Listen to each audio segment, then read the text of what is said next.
What a joy to be here, Pastor Ariel and Pressy. Thank you so much for having me. It's been a minute since I've been on the show, but it's such a pleasure. And thankful, I'm grateful for the opportunity to talk about one of my very favorite topics, concepts, life principles, and that's leadership. And so we're going to talk about understanding leadership. And I'm Charissa Munroe Wilborn, and I am one of my greatest pleasures, my greatest gifts, my greatest vision is to see a world where already powerful people are empowered to walk in their gift and live out their purpose. And so a lot of the work that I do is centered around that. And as I was preparing for this talk and what I wanted to share, what God would have me share, He reminded me about the different seasons of my life, the changes I've gone through, the hurdles, the good moments, the not so good moments, the places I've been, the ups and downs. He reminded me about all of that and how no matter what part of my life may be different now from what it was 3 decades ago or 2 decades ago, the purpose for my life never changed. Purpose and why I was created is consistent, remain consistent. And I could remember as a little child, as a younger adult, all I wanted to do was help people. I wanted to help the sick. I wanted to help the underserved. I wanted to help the oppressed, and whatever that looked like. And so I became a social worker, and I was able to do that. Before I became a social worker and I graduated from school, I worked at the hospital as a medical assistant, and I was just doing all the things that would help people do better, help them put a smile on their face, help them solve their problems. And so whether I did that in a hospital, whether I did that from a clinic, from an office, or now I do it from the stage or from my own home where I'm coaching people, like I still help humans become more empowered and believe that they are already powerful. And so I wanted to share with you, especially now in a world where when I say everything is changing, and rapidly, the world is forever changing and rapidly, more rapid now than it has been in, past years. Especially when we have a world that's very big on three things: numbers, fame, and top, being at the top. When we talk about numbers, we're talking about visibility, how many followers you can get. Social media, technology has advanced and it's big. So everybody is concerned with how many followers they can get, how many likes and loves they can get, how many people they can get to comment. And I'm not saying this is bad, but it's just an overkill right now to the point where that's people's focus. And they are measuring their level of influence and their level of leadership to the variable of numbers. If you go to my Instagram page and I have 1 million numbers and I'm doing good. If you go to my Facebook page and you see me with 10 million followers, then I'm doing good. I'm very influential. And I think people are losing the very foundation of what truly makes a leader or what leadership is. When I talk about people are very concerned with fame, they want to be popular. It all backs to numbers. So if I have 1 million followers, 2 million followers, then that means I'm very popular. If people are watching me all the time and I'm more visible, it means I'm very popular. When you think about popular, you think about people liking you. Well, when you think about leadership, sometimes leadership could very well mean that people don't like you. Actually, if everyone likes you, I'm very concerned with where your leadership is placed. And then the third thing, when I talk about people being all concerned about the top, they're talking about being at the top, getting to the top from a status perspective, from a title perspective. Everybody wants the title of CEO. Everybody wants the title of being the president or the vice president of a company. They want to be the manager. Nobody wants to be just a custodial worker who keeps the place clean. Everybody wants to be at the top. And if you're at the top, we're going to talk about this later, but if you're at the top, you finally made it. You're the only tree standing at the pinnacle of a mountain. People can't wait to get there. And then when they get there, your tree is bare. Really and truly, how did you lead people? What kind of influence did you leave? Or what kind of influence are you giving them if they finally come to your tree because you're at the top and shining, but you have nothing to offer? You have nothing to give. So I want to talk about three principles that I continue to apply to my life to make sure that in a ever rapidly changing world, just how consistent my purpose is, so is my leadership. And I don't ever want to lose sight of which one is more important. And so we're going to talk about three overstandings of leadership in order to understand leadership, especially in the world we live in today. And so I'm going to take the next few minutes to talk about three principles. And I'm going to lay them out and then we'll go into details. Principle one we're going to talk about is service before status. Service before status. Principle two, we're going to talk about character over charisma. Ooh, I'm going to come for some edges tonight.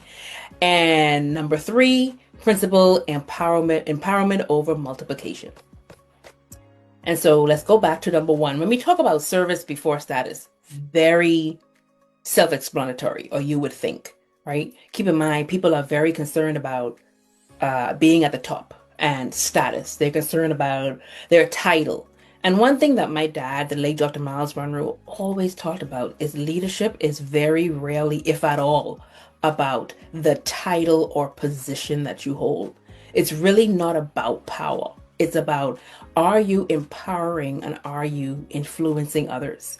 And what does that look like? So it's one thing to have all the numbers, but if when you get all the numbers, you don't have anything to give, then you're wasting people's time. You don't own what you are giving.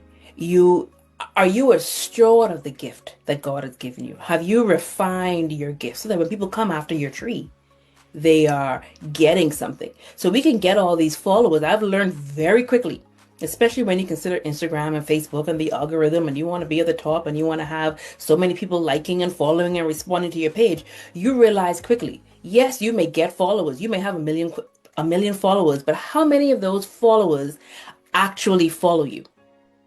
How many of them actually join your programs? Because I can follow a profile and never once go deeper into what a person has to offer. Or maybe they don't have what it is I think and thought they had or what I wanted. So numbers can be one of the best liars, which can be one of the worst measuring variables to use as it pertains to you determining if you are a good leader or if your leadership is worthy of being noticed or recognized or acknowledged. Service over status. Service reveals your motive. Are you even willing to serve? Because if you won't serve, how ready are you to lead? And we talk about Jesus Christ all the time, who in washing the disciples' feet, I know people looked at that and said, how dare you, master? The disciples themselves, how dare you bend down and wash my feet? I should be washing your feet. And Jesus was doing it more so to show that I may be, and I know who I am. Jesus knew who he was, but he may be great. He may be the world's most wisest man. He may be the most important man to have ever walked the face of the earth. But he also knows that he had to show that if I can't serve, if I can't allow myself to come down to the bottom and let everybody else rise above me for just a moment, I'm not ready to lead. My humility is short. And so he washed his disciples' feet. How many of you would wash my feet? How many of you would wash somebody else's feet? And I'm talking literally. How many of you would get a bowl and truly say, I'm going to wash your dirty, smelly feet? No, we won't do that because, oh my goodness, that's beneath us. But really, is it beneath? Because then we could say, oh, Jesus could say the same thing. It was beneath him. But he said, no, the last shall be first and the first shall be last. Let me wash your feet. That's the greatest. Even when I think about Mary and Martha. Like Martha was very concerned about what Mary was doing. And what she was doing to Jesus was so more important than Martha, who was just busy. So service over status. Your title can, okay, fine, get you notoriety, It can get you somewhere. It might be able to unlock a room here and there. Your position may be able to do something. But if you're not willing to actually take the gift that actually got you that position and serve it, or when you get that position, you believe that you no longer need to refine and up level the gifts and talents and skills that you have and actually serve them, it means nothing as it pertains to leadership. And the posture of service is what builds trust. Like, we're in a world where people are wanting leaders they can trust. People are wanting leaders who are loyal. People are looking for leaders who are about the relationship. Because when you think about service, you think about the relational character. Because when it's time for you to serve someone, you have to be able to serve someone at a very humanitarian level. Whereas status can never see another human to human. But are you willing to be one that someone can trust? Can you be loyal to the relationship that you have? And can you put humanity over a paycheck? Because sometimes service may not mean that it's a paycheck that comes with it. Are you willing to serve regardless of a paycheck? Are you willing to serve regardless of a paycheck that's going to be worth what you think you're worthy of? Whereas status is going to say, well, if I'm a doctor, if I'm a CEO, if I'm a president, if I'm a vice president, that has a dollar amount value to it. Well, that may be true, but what is the essence and weight of that actual title you serve, or that actual title you have and possess? So when you think about leadership, like, we have to understand that one of the overstandings of leadership is putting service. Service needs to continue to be before status, before titles, before a name that may sound great. Like, not every one who has a particular title or a particular status is serving influence, can influence. I would rather be a regular public servant or a regular citizen than to be a president or to be a vice president or to be a CEO of a company and not able to serve my gift, not able to be influential of others. If I can be more of an influence as as a regular person with no title, I'll take that all day long, because I get to say, in the numbers, I've helped 5 people solve their problem, as opposed to a president who's going to have 5 million people looking at him, but yet when he's done, they can't say, with you as a president of a company or the country or the state, what did you do for me? And so service before status. Number 2's principle, character over charisma. And I love this one because I don't want you to think that I mean, with any of these, I don't want you to think that I mean, if it's service over status, then that means status doesn't matter at all and don't run after it. No, we're talking about priorities in leadership. Think about it that way. So as I mentioned these duos, think about service first and then status. Okay?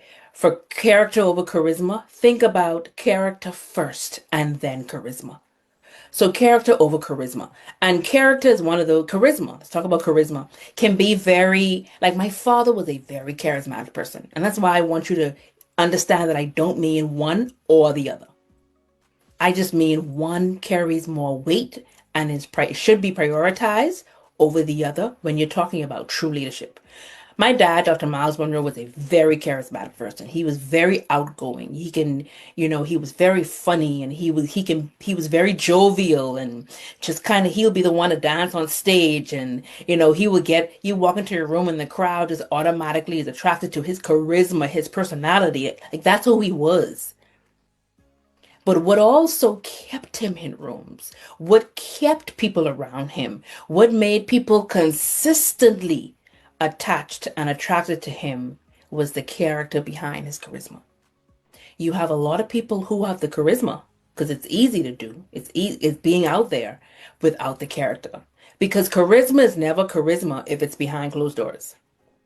Charisma is always going to be on the opposite of a closed door, on the opposite side of a closed door, where people can see on stage. It's in the front. People see the smile and they see the posture and they see how fun you are and how lively you are. And, that's charisma. What you do behind closed doors, where people cannot see in the dark, is going to determine what keeps people around, what keeps people attractive, and what keeps that door open. So charisma may open the door, may get you in a door, may get a door open, but it's going to be character that keeps that door open. It's going to be character that keeps you in the room. And my dad talks about this all the time. He wrote a whole book on the purpose and power of character and leadership because character is the foundation of leadership. Like charisma is very attracting, it's very pulling, it's very attaching. But character is what keeps that attraction sustainable. Is what maintains that attachment between you and the people that you serve. So don't measure your leadership by personality. Charisma is all about personality. A lot like my dad, I can be very charismatic. Okay. I can talk, I can present, I can perform, I can uh, just function, and it'll make you attracted. It'll make you top and turn. Let me see what you're. I'm all of that, but I'm also principled. So you want to look at personality, but you don't want that to be the driving force. You want your driving force in leadership to be measured by principle. Are you a principled person? And when we think about character, think about conviction. Do you even have values that hold you firm, that you are convicted by and also convicted to? It'll be the convictions, it'll be the principles that, along with that personality, sustains who people are attracted to. Because it's easy for people to get attracted to you. It's easy for people to attach themselves to you because of your personality. But it's also easy for them to fall off if the principles you live by, if the way you live your life, if your character is shady, if your character is faulty. And so, what are you doing in the dark? What are you doing behind closed doors? People are looking, the world is looking for leaders who are trustworthy, but they're also honest and they're integrous people. Like leadership characteristics and of a true leader is one that is very honest, one that is very trustworthy, worthy, integrity, and also when it comes to change, it's all about morally changing. Hence why I said principle over popularity, principle over personality. Personality is cute. Personality can be real sexy. Ain't nothing sexy about principle. I might as well tell you. There's nothing sexy about value. There's everything sexy about success. There's everything sexy about personality. There's everything sexy about how you can perform. But leadership is not, who said leadership was sexy? Who said people were looking for sexy? Principle is not necessarily sexy. Value is not sexy. Character is not sexy. But you could imagine when you have character and charisma. You could imagine when you have personality and principle. Now that, and I'm using the word sexy, but that is sexy. That is attractive. That is attaching. That can consistently sustain someone with enough time for you to influence them. And at the end of the day, you want to be able to attract people to you. You want to be able to attract followers. You want to be able to attract disciples so that you can influence them. So charisma is going to get you the followers. I promise you. Are you after followers or are you after disciples? Decide. When you think about the life of Jesus Christ, he had followers. Like he would go somewhere and there would be a bunch of people following him from country to country, city to city, town to town, and he would be preaching in the crowds of people. But then when he was done, those people would fade away and there would be 12 men who stuck with him, who was with him, because they liked his character. They were all about his conviction, his values, his principle, and they wanted more. They became his disciples. So you can run after followers, and that's okay. But are you also willing to go even further? Will your character allow you to go further and get disciples that you can train up, to get disciples that you can empower, to get disciples that you can influence. So it's all about what are you after? And your followership is always going to be in the numbers, but your disciples is just going to be a fraction of that. You get to choose which is more important to you. The issue with leadership, especially now, and we see it every time in our timeline, we see it in the news, like the downfall of most leaders begin where character is compromised. Is their character they compromise? Is their values they compromise? Is their conviction they compromise? And so we talked about one of the things that people are after is being at the top. They want to be at the top of the mountain. They want to be that tree that people are going after. And people may go after your tree. Like, think about, you're this tree that's supposed to produce fruit. And you want to be at the top. So people say, oh, I want to get to that tree. That tree looks good from down here. But then when they get close, the tree is wilted and there's no fruit. The tree is wilted and there's no fruit. And the reason for that is you're concerned about your tree and your fruit, but people really want your root. And your character is going to be the root. It's dark. It's beneath. No one can see it. How much conviction and principle you have determine how wide your roots grow and how deep your roots grow.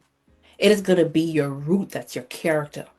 So yes, people want to maybe run after your fruit because they think that your tree looks good. Maybe for one, they can see your fruit from way down, a fruit way down below, and they want to get to the top. How do I get that? You're standing on the top and you say, I finally have a fruit, and that's charisma. You're showing that. And then when people finally get that fruit, it doesn't taste good. It's not worth sharing. There isn't any more because the roots are weak. You've fallen down on your character. And one thing we know is without strong roots, even the most beautiful tree will wither. And when you have a tree, think of yourself as a tree. Imagine being a tree. And your gifts, your skills, your talents that you are supposed to refine is your fruit. And that is what you're serving to the world. That's what you're serving to the community. That's what you're serving to humanity. Imagine people come and pass your fruit day after day, or they pass your tree, day after day, and there's no fruit. What have we seen Jesus do to a fruitless tree? He killed it. If you are not producing fruit to serve, you are useless. I will say that again. If you are not producing fruit to serve to the world, you are a useless tree. Useless trees take up space. If you're taking up space, then you need to go. Jesus killed the tree. He killed the tree instantly. Don't position yourself in society where your tree is one that withers, where your tree is one that is looked at as useless and it dies. What are you doing with your gifts? What are you doing with your talents? What are you doing with your skills? Are you refining? Are you developing? Are you even trying to figure out and learn what those things are? Because that is what you should be looking forward to, or that is what you should be looking for to serve. Forget status. Status is going to be automatic when you serve your gift. Status is going to be automatic when you discover what your skills are, when you discover what your talents are, and then you refine them and you start serving them. The status is going to come automatically, and you do it with principle and personality. Let's talk about true leadership. Like, that is the leaders that we look for today. And so when I think about, my life may change, my circumstances may change, my location may change, but my purpose remains the same. And my purpose remains the same. It's consistent because no matter what, it's the one thing that God gave to me that was on the inside of me that no one has control over but me.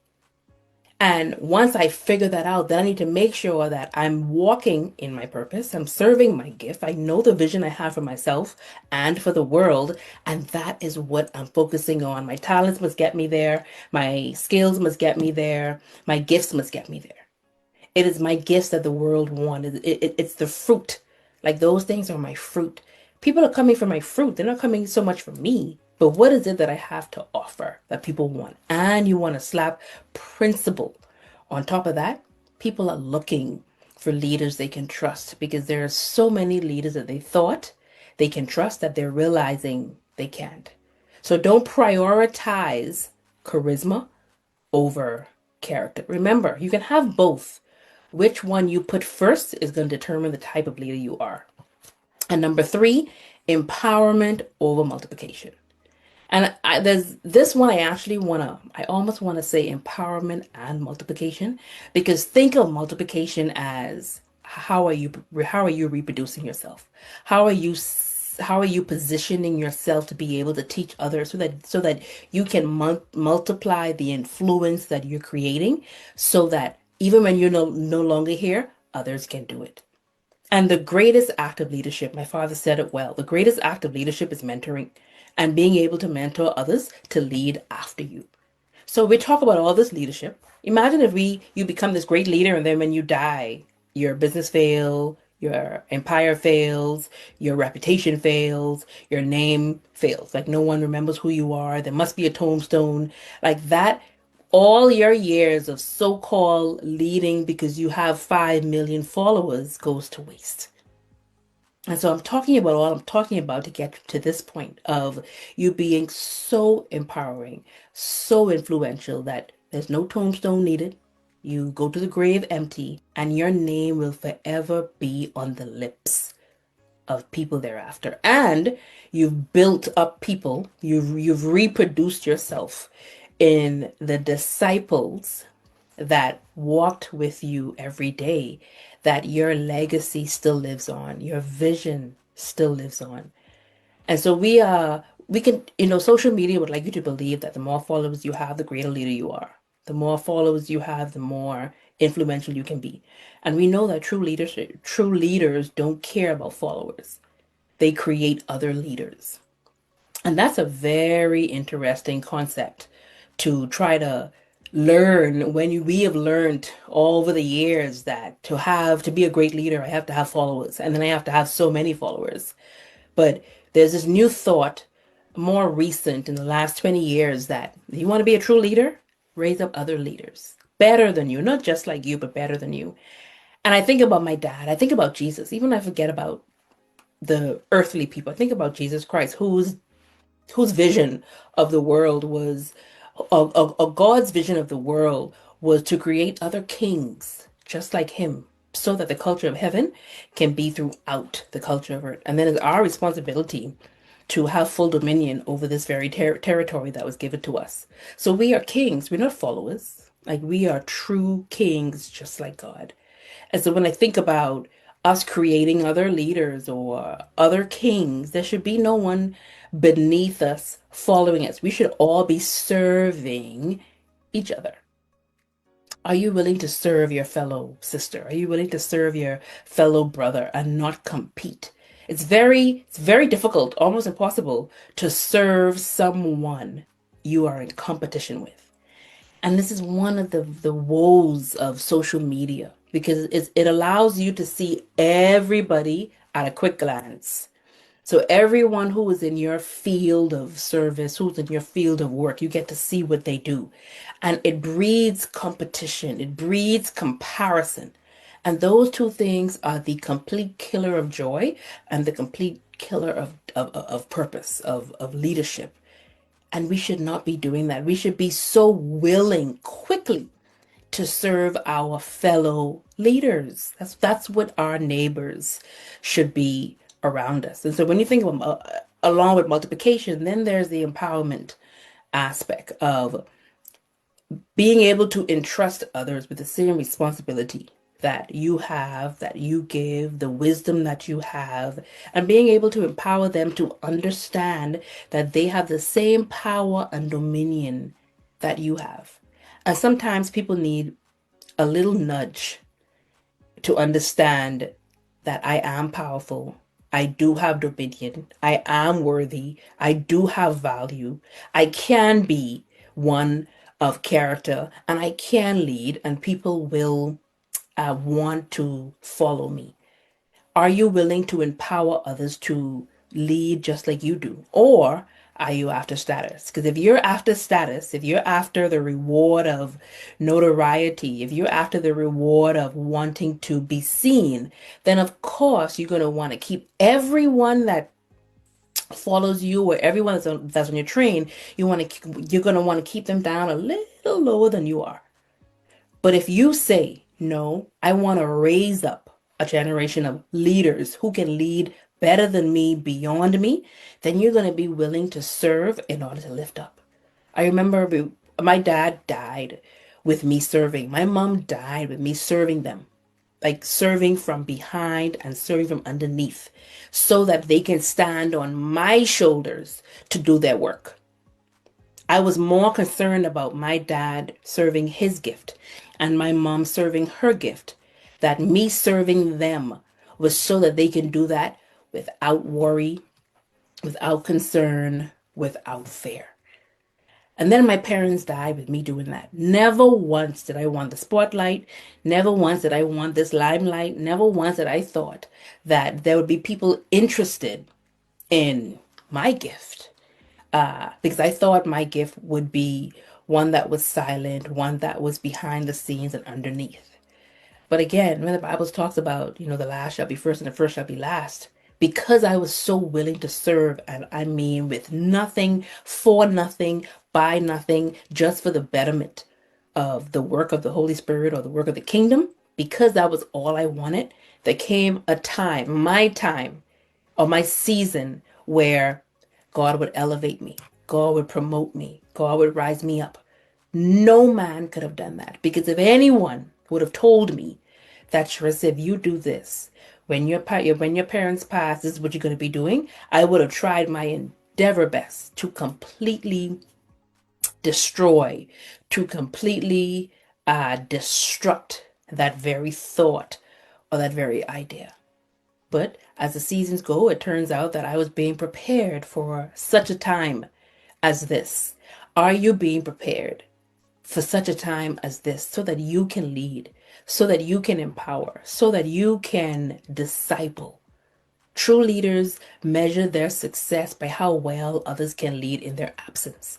My dad is no longer here. So the success of my brother and I are so important to the leader that he was for 6 years.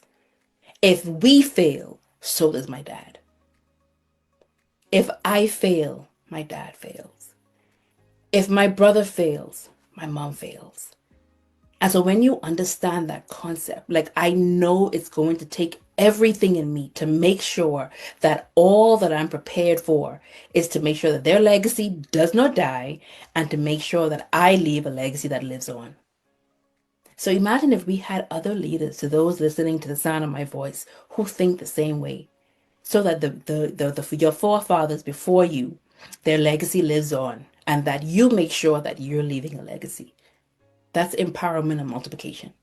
And mentoring is that bridge between personal success and generational impact. So we can be all about the numbers. We can be all about popularity, the status. That's personal success. We want to get all the money. We want to be all the fame. That's personal success. But if you want to also create generational impact, then make sure you are leading. Make sure you are discipling. Make sure you are mentoring to bridge the gap.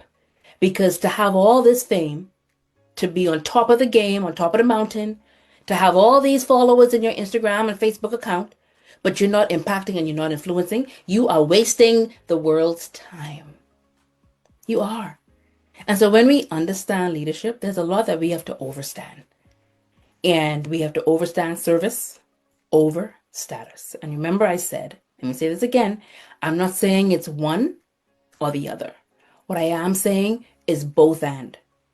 Just prioritize them. So you want service over status, but you can have service and status. You want character over charisma, but please, if you can, have character and charisma.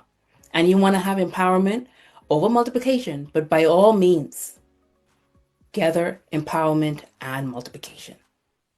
You are a tree that God created, where you are planted, root where you are planted. Root where you are planted, grow where you are planted. Figure out what type of tree that you are. Figure out the fruit, refine it, develop it, learn about it, and then produce. Produce, produce, produce. The more you produce, the more you serve. The more you serve, your status increase. And then when you throw in personality and charisma and character on top of that, you become completely unmatched. Imagine becoming unmatched in a world where everybody wants to be the same.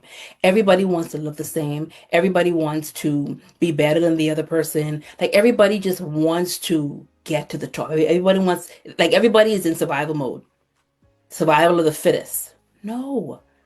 There's what I love about God is when he created you and I, he created us he created all of us with a problem to solve, but in a world that can house all of us. There's a space for you, just like there's a space for me. I don't have to make it, I don't have to create it. When God created me, he dropped me on earth and he said, now I also need you to fulfill my mandate on earth of colonizing earth with the kingdom of heaven. You have that mandate. You have that mandate. You have that mandate. The person behind me has that mandate. We all have that mandate. That means there's enough space on this earth for you and I to conquer. There's enough space on this earth for you and I to work together. We don't have to compare, but we do have to ensure that we are willing to discover who we are, discover whose we are, discover why we are, and then say, now I'm going to serve, I'm going to give all of that back. So I hope that if nothing else, this empowered all of you to one, recognize that you are completely powerful. You have full dominion. You have full rulership over everything that God has given you and I on earth. Number one, I hope you are empowered to believe that. And number two, I hope you are empowered to now start walking in that level of understanding. Whenever I'm working on any of my programs or any of my offerings or any time I have the opportunity to speak, the first thing that I want to address is people's mentality of themselves or just your mindset, period. Because we can talk about purpose, we can talk about leadership, but if your mindset causes you to believe anything less than you have purpose and that you have dominion, then we will get nowhere just talking about leadership. So I hope that I've just put a little food on your plate for thought and a little pebble in your shoe to remember that, you know what? I was born to lead. I have to become that. And not, unfortunately, not everyone will become that. But just like you were born to lead and you can become that, so will your neighbor. And so we get to start to figure out, how can we do this together? Instead of trying to become more visible than the other, how can we do this together? Where's my place in this ever-changing society? And then I hope that I encourage you to, even as things are changing in your life, no matter your season, no matter your circumstance, are you willing to still stand firm on the purpose that God gave you, on the purpose that you discovered? And if you haven't, now is a good time to start thinking about, what is my purpose in life? Because when you have that one thing that holds you no matter what, any adversity, any challenge, any change won't sway you.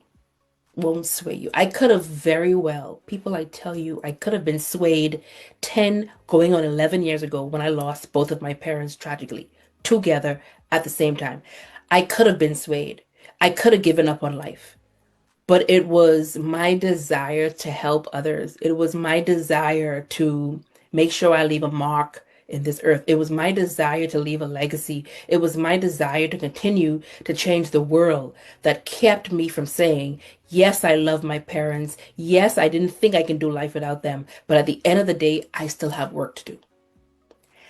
I can talk as confidently as I am because I understand, first of all, who I am and whose I am.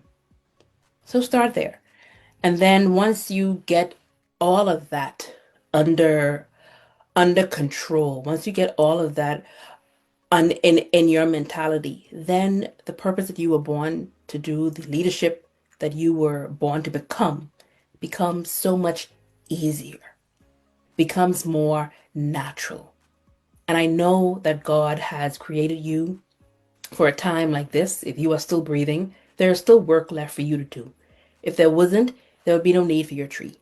But there's still time for you to figure out what tree you have, what tree and fruits you produce them, and then serve them. And let the world come running after your gift. Let the world come running after your tree. And let the world come running after it so much, so quickly, so vastly. Share it that they're like, we will give you anything for the fruit that you have. You were that important. You were that special. You have come with that much value. And I hope today, if nothing else, you know how valuable you are. So as you remember these points, as you go through your day, as you go through your life, just remember that with as much personality as you have, be principled. With as much status as you may want, serve who you are to the world. And with all of your empowerment, make sure that you are influencing others so that you can leave the greatest legacy ever lived. Thank you so much and have a wonderful day.